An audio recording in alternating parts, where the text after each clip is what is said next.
What's up guys, in today's video we are comparing the S550 Ford Mustang GT against the brand new S650 generation.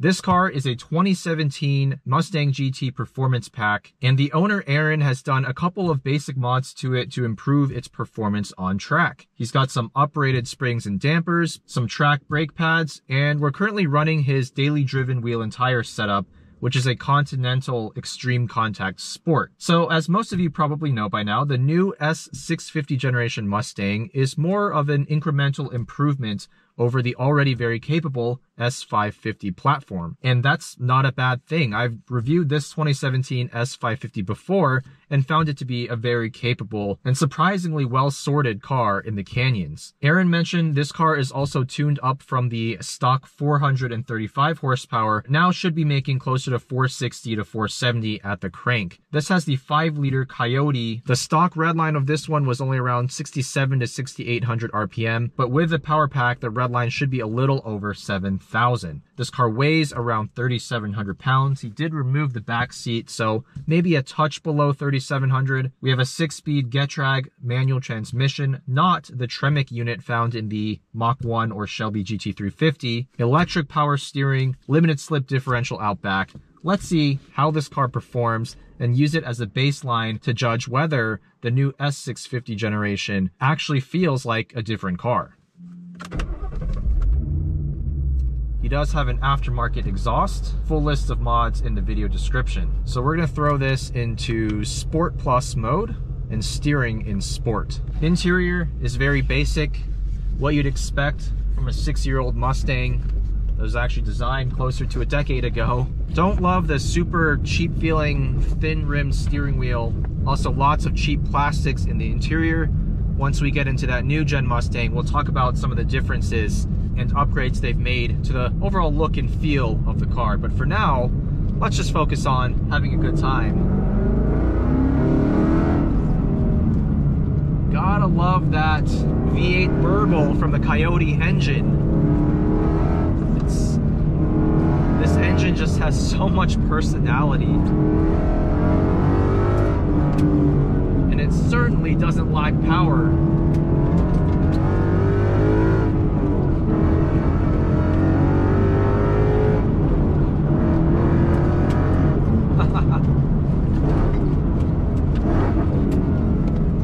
This transmission, this Getrag 6-speed, it's not nearly as good as the Tremec in the Mach 1 and GT350 models. It's got a fairly mechanical feeling, which is nice, but it's very high effort and a little bit vague and clunky to use at times. Nice short gear ratios from the performance package. I believe this does give us a 3.73 rear axle. Actually, don't really like sport mode. Makes the throttle a bit too touchy, so let's try just normal here. I've never been a fan of Mustang steering feel from this generation. It pales in comparison to the Camaro SS1LE, just very light and not much feedback at all.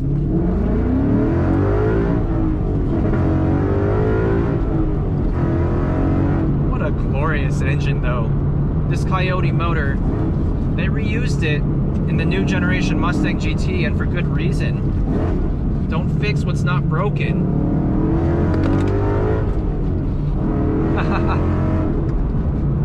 Very heavy clutch though, so you do have to be a little more patient with your shifting. It's hard to speed shift this manual due to the heavy clutch and the slightly vague and sloppy 6-speed shifter.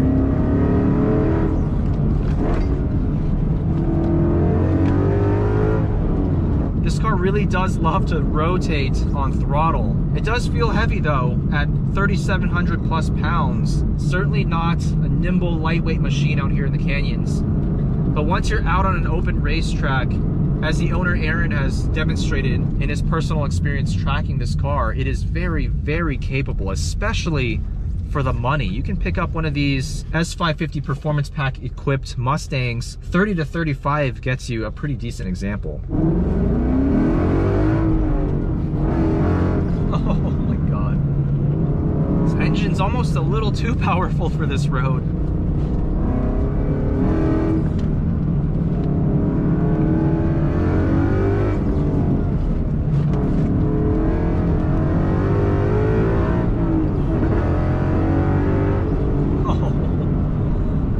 Actually really well balanced. The front to rear grip, and you can get this car to step out pretty easily on throttle, but there's no way around the car's weight. Everything feels like it's just happening sort of in slow motion compared to a much lighter car. We'll have to see if the S650 addresses that. So a tight canyon road, not exactly this car's forte. It'll do it, it's fun, but it's not quite that fingertips nuanced driving experience that you might want. There's no denying that this car goes like stink. It's got grip, it's got brakes, even the suspension, these operated springs and dampers, they perform quite well. It's just the weight. The weight is what holds this car back.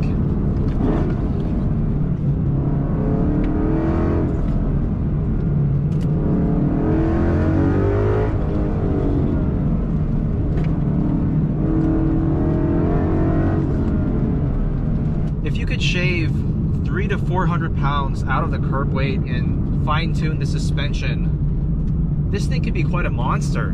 It's just in stock form, 3,700 pounds. You feel that going into every single corner. The responses are just a little bit too lazy for my liking. And it's not helped out, again, by the fact that this EPS rack has very little feel and it's overly light.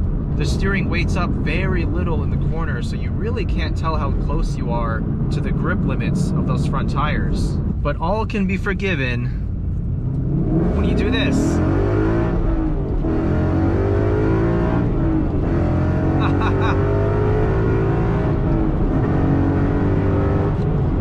Short gear ratios with a naturally aspirated 5-liter V8 revving out to over 7,000 RPM. Just the straight line performance of this car and the theater to it, the sound it makes, the fact that this car moves around on its tippy toes, it's still a very animated driving experience.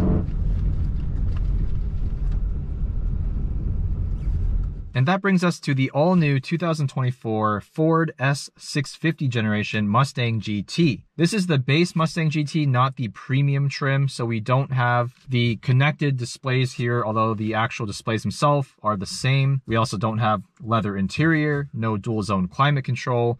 The list goes on. But we're here to talk about how this car drives, so thankfully this does have the performance package, which gives us front and now rear Brembo brakes. The old generation did not give us the rears. We also get the 3.73 rear axle, a Torsen LSD, more chassis stiffening, uprated suspension, and we get beefier cooling. This car still has the 5-liter Coyote V8, but it's been retuned and tweaked with dual intakes, and so now we're making 480 horsepower, but because we do have this active exhaust in the back with the performance package, that number bumps up to 486. Torque without the exhaust is 415 pound-feet, with the exhaust is 418. Stock versus stock, this car would have an extra 51 horsepower and 18 pound-feet over the last gen, but because Aaron's was modified with a power package, this one only has an advantage of maybe 20 to 30 horsepower at most. The car still weighs over 3,700 pounds, so still a pretty heavy car, but we'll see if Ford's chassis tuning has done anything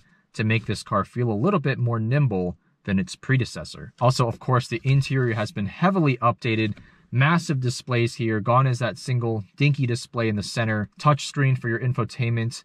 Don't love the fact that the HVAC controls are integrated into the screen itself. Wish we still had the physical controls. Also, Ford has adopted this new steering wheel, which I much prefer to that overly thin-rimmed wheel in the last gen, and this one is flat-bottomed. Overall, definitely a nicer place to be. But enough of that, let's go for a drive. Oh, almost forgot, the performance package also gives us this drift brake. It's a purely electronic brake. It's not actually connected to anything, but when you pull it up, you can do some pretty big skids in this car. And it also acts as your parking brake. So for drive modes, we are going to put it into our custom mode here. So this active exhaust opens up the most in track mode. There's also a middle sport setting. We can adjust our steering as well, which we have in sport currently. Toggle over to this Mustang status, which shows us what all of our settings are.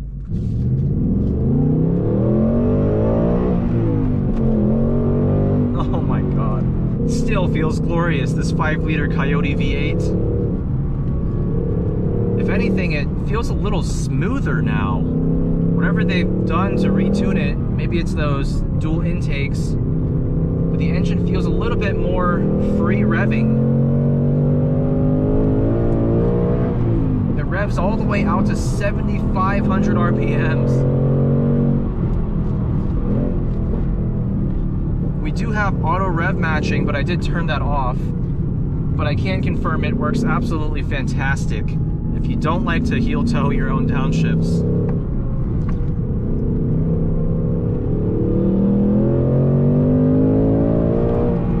Listen to that howl. Those final 500 RPMs really sound great in this car, in this application of the Coyote.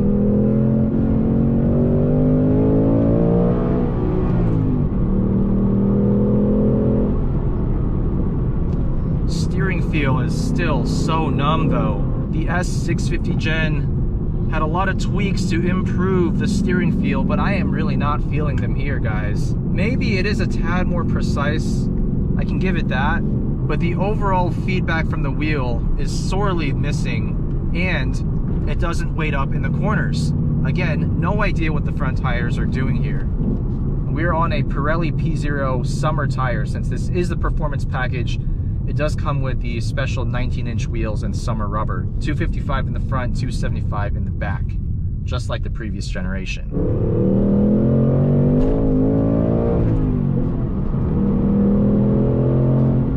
Oh wow, properly rapid car on the straights.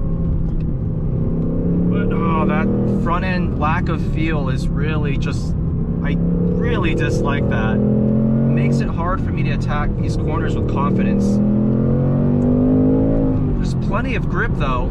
Actually, I do feel like this new generation feels a little bit lighter on its feet than the old one. So definitely there are some improvements to the chassis here that are working. Let's actually try putting this into sport mode for slightly more linear throttle response. I don't like how sensitive track mode feels. And now the exhaust is also in sport mode, so you can see what the slightly less aggressive setting sounds like. Keyword slightly, because this exhaust still screams. Great mixture of exhaust note and intake sound.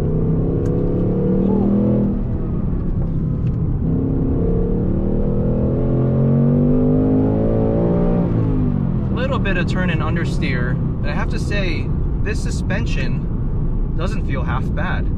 It is softly sprung, don't get me wrong. I think on track this would feel very soft, but for canyon driving I think this damping works fairly well. It's actually fine for daily driving, but out here you can really just feel what the car is doing, and it telegraphs its movements. Are the responses a little bit lazy? Sure, but I would say it's an improvement over the last generation. Even this shifter feels better, even though it's still a Getrag unit and not the amazing feeling Tremec 6-speed. The thing with this engine though is it lacks low-end torque. Really don't want to be in third gear all that much through here, because if your RPMs fall below around 4,000, there's really not much grunt. This engine really wants to be winded out.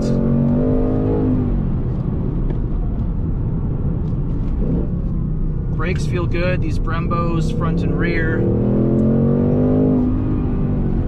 Oh yeah, soft suspension. Overall, the chassis just feels a little bit stiffer than that old generation. Maybe that's what's contributing to the more precise responses, but it's minor changes. It's not a drastically different driving experience.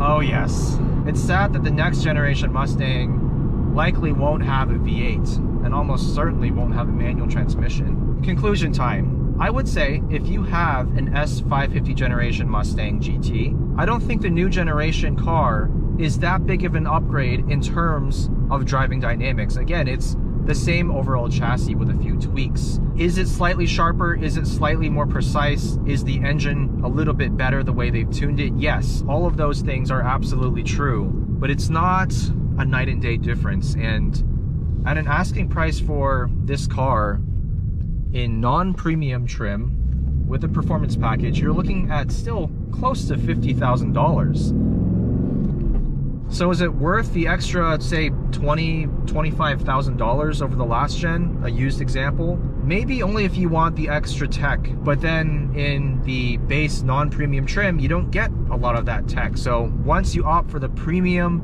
GT performance package, basically a fully loaded Mustang GT, you're looking at around $55,000, give or take. And that is a lot of money. It's still a great car, and it actually still performs very well in its price point. And now that the Camaro's gone, where else are you gonna get a naturally aspirated large displacement V8 with a 6-speed manual transmission, right? But I just wish Ford had done a little bit more to improve the steering feel of this car. That is the one place, I wouldn't even say I'm a steering feel snob, but this car has so little of it that it really is a major detriment in my opinion. But either way, a big shout out to Aaron, the owner of that 2017 Mustang GT.